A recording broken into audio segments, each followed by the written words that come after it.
Thanks for joining us. We're having a short table talk today, just a couple of issues that have come up, issues that are important to Dave and myself. We hope they're important to you. I'm Stan Deatherage. I'm your host for today. My co-host, down east, Dave Hudson, sitting right here. How you doing today? Doing well. You ready to talk to the folks? Oh, yeah. All right. We're going to talk to you. First issue of the day, really something that's been an issue for a while. We've seen a lot of discussion on the left about how people should act up, protest. They call it protesting, of course, their First Amendment right to inhibit ICE officers from doing their duty as ICE officers, which sometimes can become very perilous. We're seeing ICE officers being shot at, ran by cars, bricks thrown at them. We're also seeing snipers shooting at ICE officers, but killing the detainees instead. I guess that was the wrong thing to do, but guns can be dangerous, as we all know. So it's always best, if you have guns, keep them locked away and don't use them unless you have to defend yourself. Killing ICE officers is not defending yourself.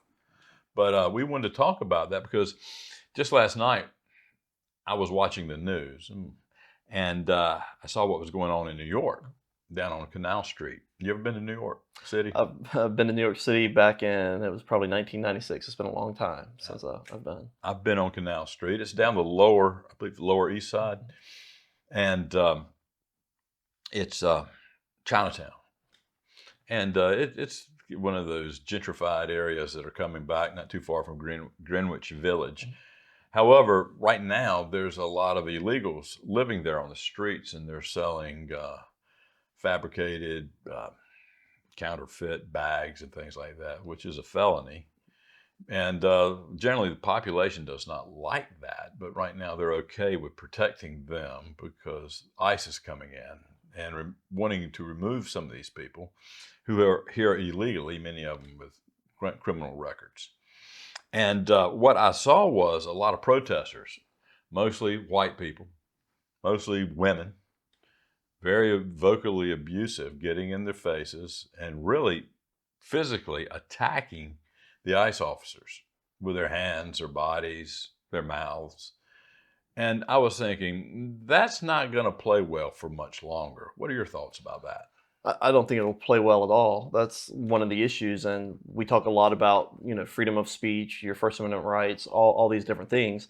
Anybody has the right to free speech. Yes. You can say what you want. You have the right You can assemble. You have the right to assemble. You have the right to assemble and protest. You do not have the right or the legal ability to impede an ongoing law enforcement operation or interfere with folks who are law enforcement who are operating within the jurisdiction of the law, and then which is also a constitutional thing. A constitutional thing. Yeah. If they are enforcing the law, you cannot impede their ability to do so. Yeah. And that's where the breakdown comes from. That's a nasty little bugaboo about the Constitution. We have all these rights and privileges, provided we work in coordination with one another. And sometimes you can't allow your rights to infringe on the rights of others. In this case, the rights of the people.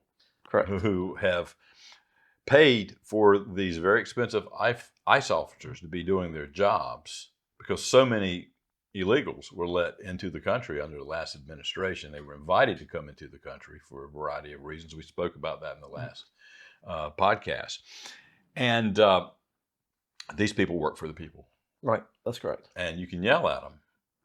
You can kind of get close to them. You can hold signs You can be within earshot. Right. You just can't physically put your hands on them. You can't shoot at them. That's right.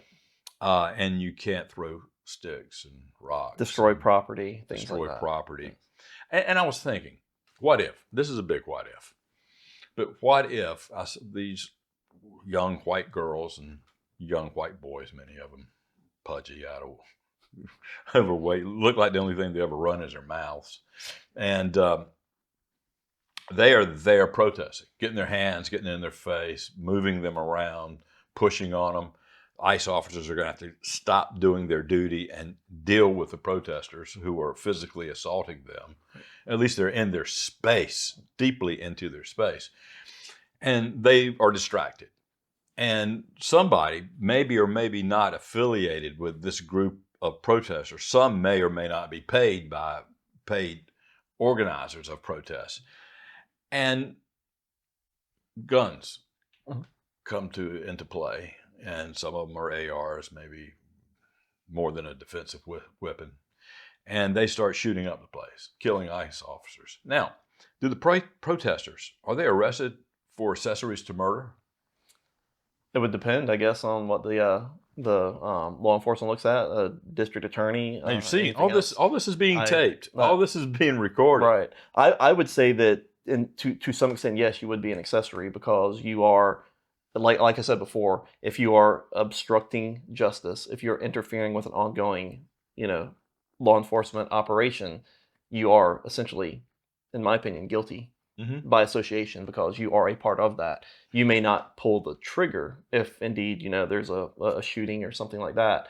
But the fact that you're there, the fact that you're doing something above and beyond, like we said, peaceful assembly, right to free speech and speak out, hold a sign, whatever, when you take it further than that, I would say yes. You're So you're, you're you're an accomplice. impeding them from doing their job as trained, which is not only to protect the public, but Correct. to protect themselves as they protect the public. Correct. And you're taking that element away from them. Really, you're taking both elements away. Their idea is to take away their right, their constitutional right to do their jobs. Right. And I think a lot of it is just for show.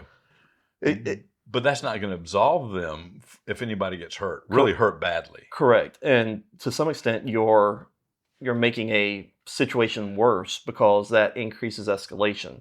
Or there is an increased chance for escalation, misinterpretation, anything else. When you look at it from a law enforcement perspective, they're trying to do what they're supposed to do. They have to worry about their own personal safety. They have to worry about the safety of everybody around them, including the folks who are protesting.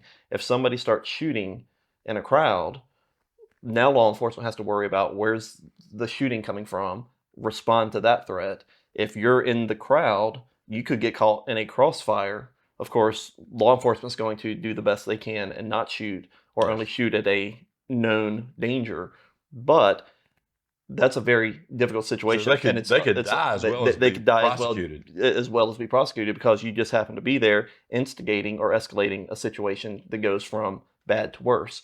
And furthermore, regardless of what people think, when you watch TV and movies, and when you hear about a shooting, oh, why didn't you shoot him in the leg? Why didn't you shoot him in the arm?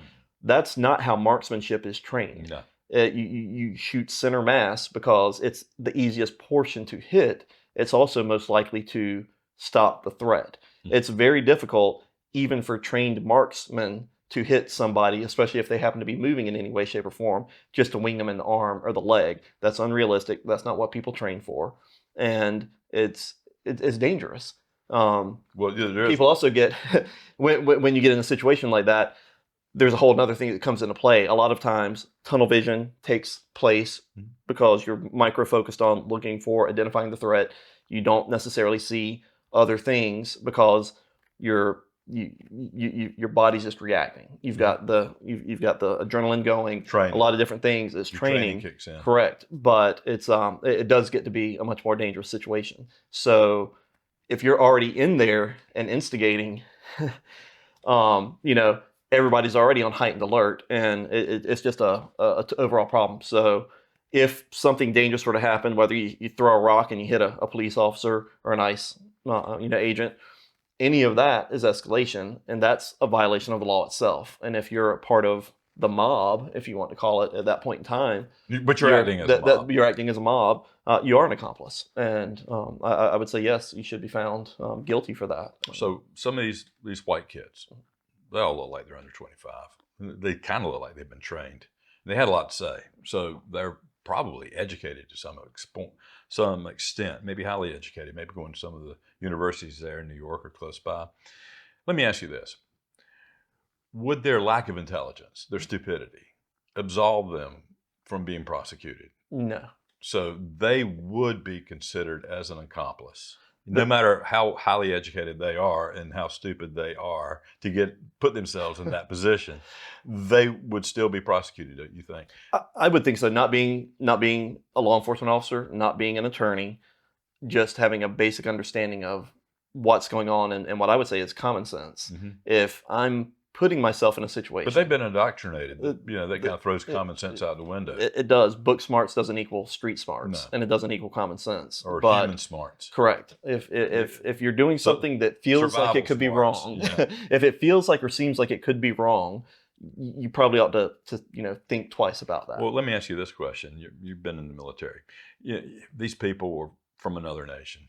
Many of them have criminal records. They're conducting illegal activities. They're being arrested while conducting illegal activities. They don't want to be taken in. They're abusive. You've got the mob of the pseudo-intellectuals out there getting in the faces and restricting the abilities of the ICE agents. Who knows? Maybe there's some foreign terrorists in there. Maybe they're part of the mix. Maybe they use that instance to really shoot up the place, set off a bomb. Who knows what's going to happen? These things happen. Right. Would you consider that a war zone? I wouldn't necessarily call it a war zone by definition, but it definitely is an effective war zone. It's effective. It's the same thing. There's always been the idea we there are small wars. There are wars between great powers. Anytime violence is taking place, it's not small. Is it a violent zone? It's a violent zone. They say high intensity conflict versus low intensity conflict. All conflict is high intensity when the bullets are flying. Yeah. Now, you may not have the level of intensity that you see, say, between Ukraine and Russia, where you're having thousands of casualties a day. But when the bullets are flying, that's high intensity, regardless of if it's, a mass shooter in a situation like that, whether it's an assassination. One bullet flies, one person, is hit, but the rest of the crowd feels the threat and responds to that, normally by running away or taking cover, seeking shelter, or whatever. But I would argue at that point in time, it may not be a war zone, but it is definitely a high intensity situation. So if you are paying for your white child of privilege to go to college and then take time away from college to physically get in the way of ICE agents, impede their progress from doing their constitutional duty, would you advise your child don't get in violent zones or neo war zone situations? And if you were a professor there at the institution where they are going and receiving great amounts of money, huge amounts of money for teaching, maybe even doing a little indoctrinating, wouldn't you indoctrinate them to stay out of those kind of situations? Because they could get harmed or killed or put in jail for many, many years. That's what I would do. Funny aside, quick little story. The gentleman I was named after, one of my father's best friends from the Army. Before he joined the Army, he was growing up. His dad had been a Marine during World War II. Vietnam's going on. He decides, I'm going to go down and take place in one of the marches against the war. And dad's working in the auto shop at the time, and somebody comes in, hey, I saw, your son, he's out there leading the march on TV.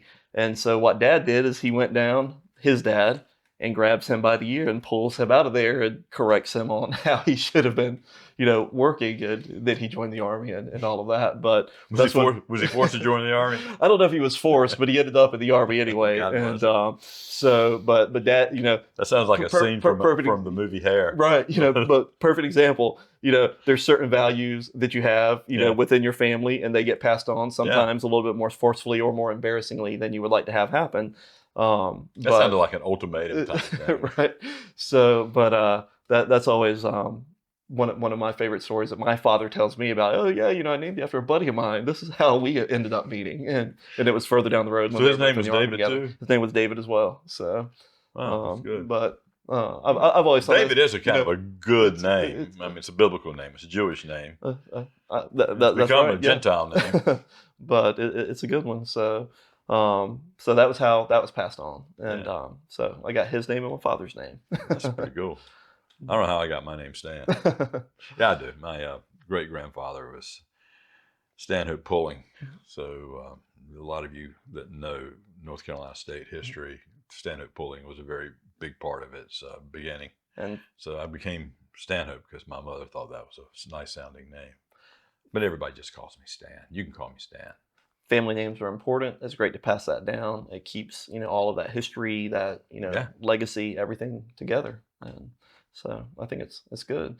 And I've digressed us off of the conversation, but The again, I think conversation is we live in a crazy it's a crazy world. world. It is, and it is being taught to be crazier. And I don't understand why these children that aren't highly educated, many of them, of course, but not very smart, why are they being used to do the bidding of others? And who is doing this bidding? Who is asking these children who absolutely do not understand the Constitution of the United States, thinks we live in a democracy, because I guess they're democratic socialist politicians tell them that this is what democracy looks like. This is what democracy looks like. No, we're not a democracy. Democracy is what's going on at the polls right now, where people are voting. That's a democratic process. And once that's over, the democracy ends. Am I right? Right. And then we become a constitutional republic or a representative republic. In other words, these people, they're saying, this is what democracy looks like, and you vote for them. Well, they represent you. And then why they're telling you to go out there and impede ICE, politicians telling other people to impede ICE, which is going to create probably an environment where college professors join the boat and say, impede ICE, stop, impede ICE. Keep them from doing what they should be doing. This is wrong. This is wrong. Well, actually, it's right. These are the laws of the land. If you want to change the laws of the land, elect these people that would change the laws of the land to open borders, and everybody gets to come here, and all of you pay for it, because they are costing a lot of money. The whole, the discussion years ago is these people come to our nation illegally. Actually, we make money off of them. No, that's a lie. That was always a lie. It was a lie when it was first told. It was knowingly told as a lie, but now it's proved out as a lie. It's a lie across the world. It's a lie in the United States. It's a lie in North Carolina. And it's a lie in Beaufort County. ICE is our sheriff, Sheriff Hammonds, spoke about him last time. He will do what it takes to work with ICE. And I hope the county commissioners will do the same, be better. I agree. And, we talk about where's it coming from. It stems back to education to some extent. And that's why the left, disagreed with Charlie Kirk, didn't like Charlie Kirk, because he was going in and trying to teach the educational perspective, whether it's children, colleges, universities, all of that. He's bringing a different message. And that message is opposite from what we see when whether it's protesting against, conservative values, whether it's protesting against illegal immigrants, whatever the case may be, it goes back to kind of education. And we've talked about it before, how the institutions of higher learning now, your colleges, universities, they do tend to be a little bit more liberal, if not very liberal, depending on which schools you look at. So it's being taught at the colleges and universities by these professors. And the leading statistician for the Democrats did say the reason that they lost the presidential election was because they didn't have enough college-educated people who read their material and lived in cities turn out to vote. They needed more college-educated people living in cities to come vote, and if they can get enough of them, they'll always win the election. Well, something, that's a big change from what their demographics used to be. And we're finding that less people are going to college now. Right. Sorry. Maybe America will turn around. Speaking of turning around, we don't live in a bubble. We live amongst others. We have to live together in this society. We're all interchangeable. That's why you say conservative values. Maybe they're normal values. I think a lot of it. There's normal versus crazy. To me, it's crazy for children to be out protesting and getting in the way and trying to disarm or shoot at or throw bricks, ram cars into ICE agent cars. That's not protesting. No, that's called thuggery. That's called going to jail.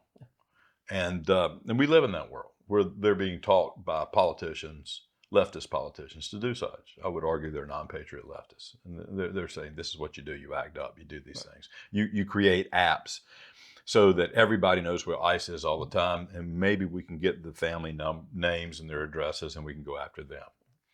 And, that sounds kind of Marxist to me, doesn't it to you? Very, very much so. And Lenin had a phrase, and I may misquote it, but he always said as they were trying to advance, the Leninist communist version, is you probed with bayonets. Mm-hmm. If you hit something mushy, you can keep going, but when you hit steel or something hard, you had to stop. You knew that that was the end of it, and that seems to me to be the case of what's happening now. Let's see how far we can push things, how far we can take things before something bad happens. And that something bad, or that hitting steel, or exactly this type of event that we've been talking about, somebody getting shot, somebody getting hurt, something escalating. And that's the dangerous part, but it's a dangerous game you play when you do those types of things. How long do you think before that still becomes a reality? Before we start seeing people like the mayor of Chicago thrown into jail for insurrection, Yeah. or the governor of Illinois thrown into jail for insurrection, for the governor of California or the mayor of Los Angeles thrown into jail for insurrection? I don't know. I mean, real insurrection. That's the question. How long will that happen? Yeah. Or how long will it be before people start getting arrested, thrown into jail, federal jails? Right. Because this is costing a lot of money. And it's going to cost a lot of money to get these people out of this country, the worst of the worst, and then work their way down, which they will do. It's going to cost a lot of money. It's going to cost more money if ICE keeps getting impeded. Right. And then that's a problem for all of us.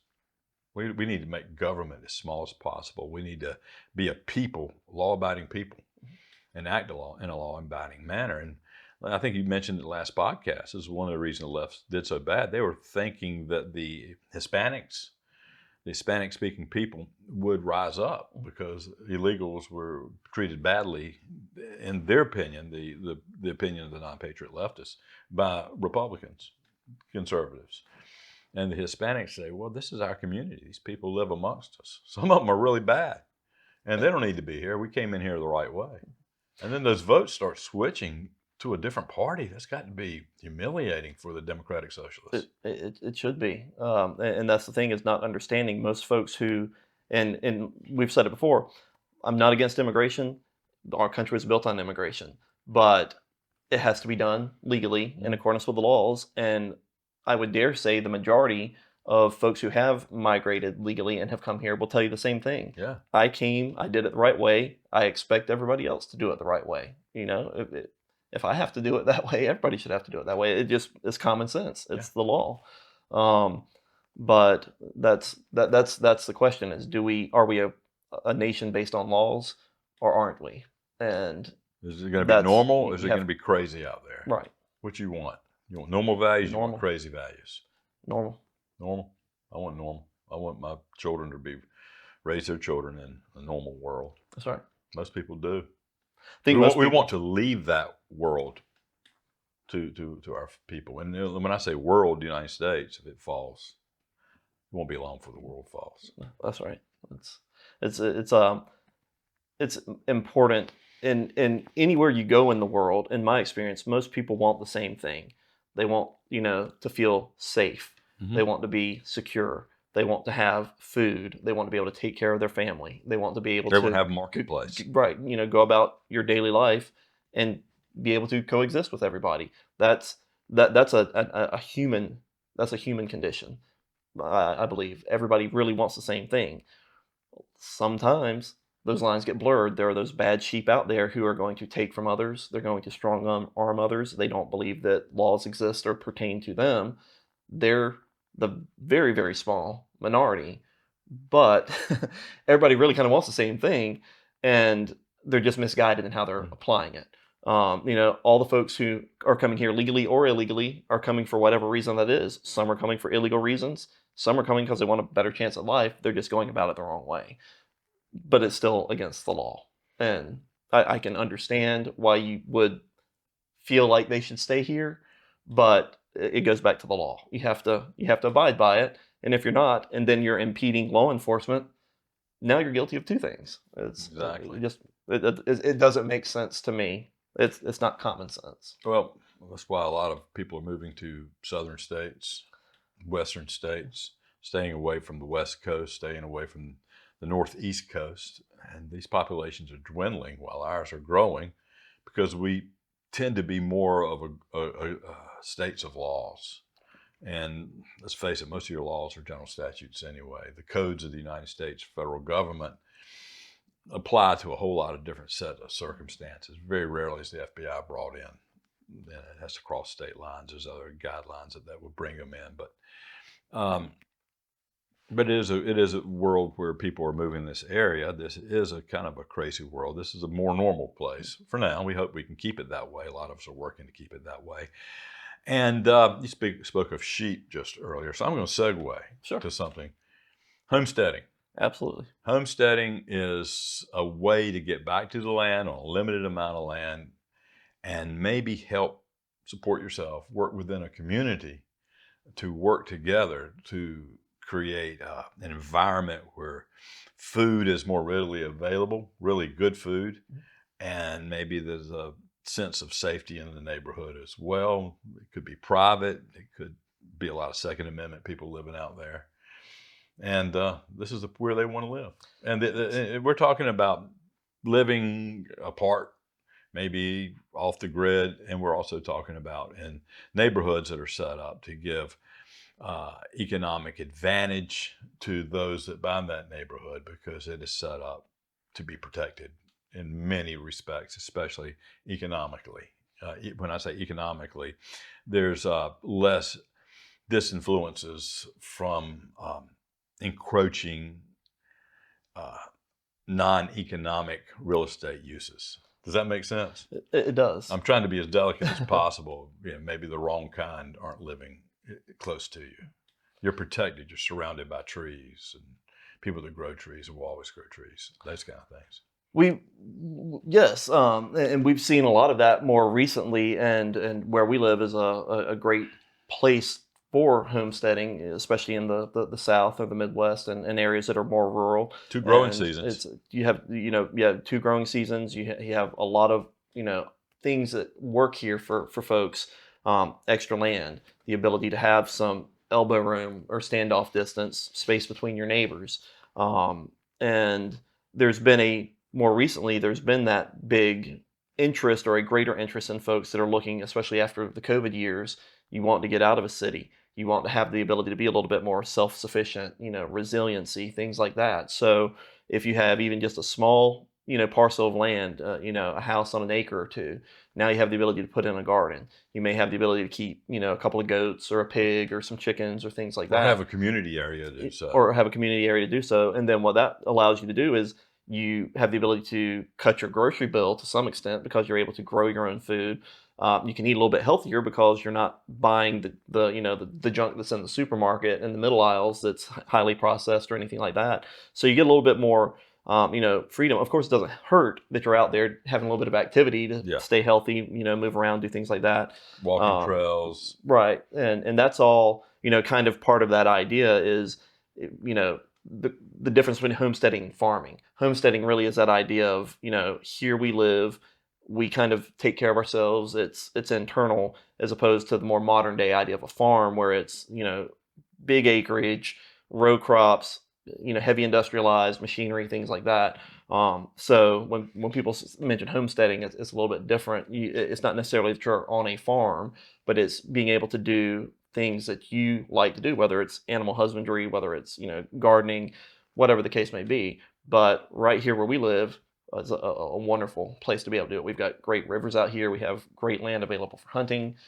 Plenty of land still available for being able to work in the woods, have a garden, whatever you want to have. And I think it's a definitely something that is bringing people to, especially Eastern North Carolina, not just throughout the South and everywhere else, like you'd mentioned before.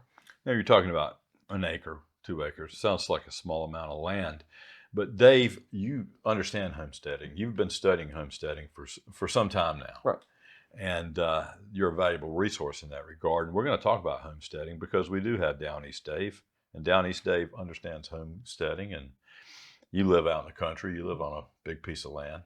And this is a good time to talk. People that know land, they're good people to listen to when you start talking about homesteading because land is a big part of that. That's the key piece. Now, let me ask you, you talked about a garden. You can have your own garden. But if you were to have a garden that was a 1/4 acre out of an acre, that's going to be 25% of the land used up for a garden. 2 acres is going to be 12.5% of the land used up for a garden. Will a quarter acre of a garden with 2 growing seasons, would that support a family? It depends on what you're trying to grow. It's a good start. It's not going to support all of your protein needs from a meat perspective, things like that. So How about from a it's based vegetable? on from a vegetable perspective. You could probably do fairly well with gardening, and there's different ways to look at it. Like I mentioned before, whether you're doing intensive gardening, container gardening, raised beds, different methods like that. You can definitely grow a lot of food in that period of time. The important part is that you grow what's in season, you eat what's in season, and you grow the things that you know you're going to eat, and then you don't have any waste. You compost that. Again, it's taking care of the land. You use compost, apply that back to the soil, and over time you amend the soil, you make it more fertile, you make it richer. The land would dictate how many animals you could have. If you have availability to pasture cows or goats on common property, would help, and then that reduces your cost initially because you don't have to buy as big a parcel of land. You don't have to worry about paying for that, but and you have help keeping. You have help keeping it. Like I was thinking, if you had a communal spot for chickens, right, and then you can go out of town, and your chicken eggs will be eaten by other people. And when they go out of town for on vacation they just can't get to the eggs, who knows why, you eat their eggs, or you preserve their eggs so they can eat their eggs. But everybody works together. That's right. That's that communal spirit and barter system. Hey, I'm growing this. I've got extra of this. I'll trade you, and being able to do that. You've got a bunch of land that would be ideal for it. Yeah, I do have a bunch of land, a lot of land, a lot of road frontage. I have a water resource on my land as well, which is kind of good. You own land too, don't you? I have a little bit. Do you have a water resource on your land? We have water resource. We have access to creek and pond. So cool. It's the water access is important as well. It also cuts down on, if you don't have a well, access to water. That's how you water your crops, whatever you're growing. Potentially that's your drinking water if you want to be or don't have access to county water. And having it's a lot cheaper because animals do require a lot of water as well. Yeah, it is good to put in a well. It's good to have something like that. I have 2 creeks on my property. It's big enough. I've got 2 separate creeks. In fact, the creeks are on either side. But a lot of watershed, get those hills. And Beaufort County is a very beautiful place. It's warm. It's 2 growing seasons. It's one of the largest counties in the state. I think it's 5th largest in the state, counting the water. And it's located in such a place where we're close to big cities, some of the largest cities in the South, right, and growing, could be some of the largest cities in the nation. But we're also close to the Outer Banks. And we can get to the southern Outer Banks real fast and the northern Outer Banks real fast.